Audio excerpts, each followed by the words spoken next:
High বন্ধুরা, শুভ দুপুর। আজকে আমি মাছের ঝোল রান্না করছি। কীভাবে রান্না করছি চলো আজকে তোমাদের সাথে শেয়ার করছি। দেখো,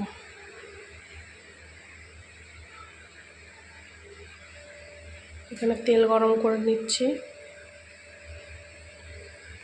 আর আগের থেকে ফুলকপি আর মাছ ভেজে নিছি।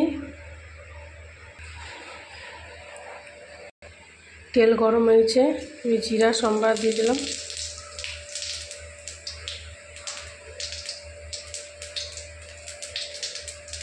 এখানে আলু কেটে রাখছি, এখানে আলু দিয়ে দিলাম আর একটু সামান্য একটু পেঁয়াজ দিলাম।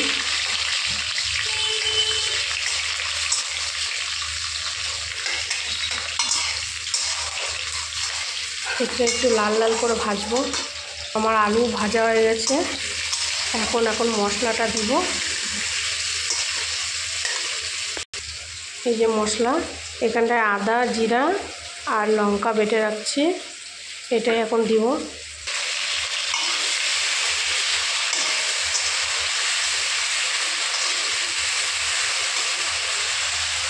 এর মধ্যে দিব হলুদ গুঁড়ো,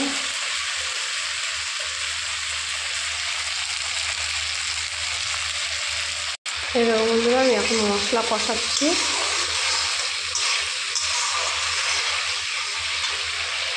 এই রান্নাটা না একটা দিদি ফেসবুকে রান্না করছিল, তো ভিডিও দিয়েছিল।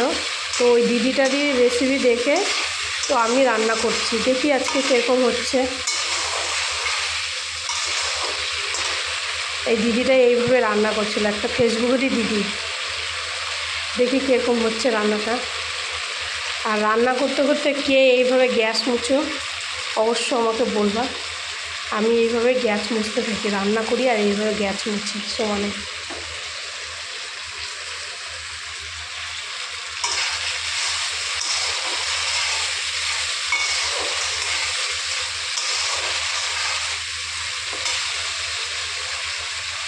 এই মাছের ঝোল হবে, তার সাথে হচ্ছে এখানে বাঁধাকপির ঘন্ট হবে, আর এখানটা হবে টমেটোর চাটনি, এখানটা হবে ধনিয়া পাতা বাটা, আর আছে করলা ভাজা। আজকে দুপুরের মেনু এইটাই। কষানো হয়ে গেল, আমি ফুলকপিটাও দিয়ে দিলাম, ভেজে রাখছিলাম ফুলকপিটা, ওই ফুলকপিটা দিয়েও একটু কষাই নিলাম। মশলার থেকে তেল ছাড়াই গেছে, এখন জল দিয়ে দিব।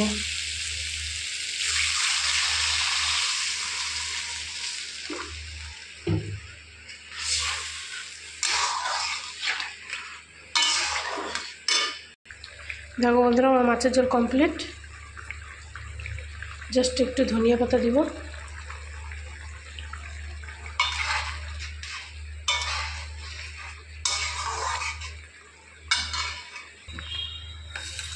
মাছের ঝোল কমপ্লিট।